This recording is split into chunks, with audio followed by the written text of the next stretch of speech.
So the lifeboats have left. And I look at the captain and I said, what do we do now?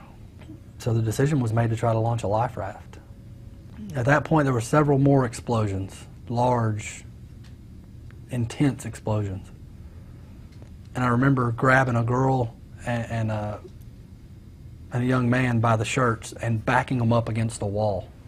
These explosions, what do they feel like, sound like? Oh, they're just the most incredible fireworks you've ever been to, and then, you know, multiply it times 100. It just take your breath away type explosions, shake your body to the core explosions, take your vision away from the percussion of the explosions.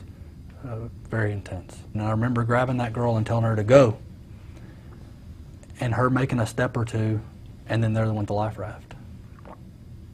They left without you? In my mind at that point, there's two people other than me standing there. How in the world are we going to try to launch this next life raft? I still can't hardly breathe. My ankle has finally now told me that it's hurting really bad, and my elbow is throbbing. So I'm down to one arm and one leg. How am I going to get this thing launched? I've got this young girl and a young boy who may be 23 or 4 years old. I don't know if I can rely on them to get this life raft launched. And I didn't know how much time we had. I said, we're going to burn up or we're going to jump. And she said she couldn't jump.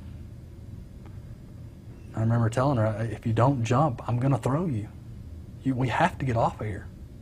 We can't stay here. How far is it to the sea?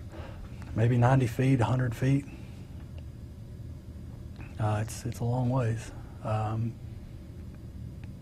that point, I remember seeing the boy, the young man, jump from the handrail. I remember closing my eyes and saying a prayer and asking God to tell my wife, little girl, that Daddy did everything he could. And if I survive this, it's for a reason. I made those 3 steps, and I pushed off the end of the rig. And I fell for what seemed like forever. A lot of things go through your mind.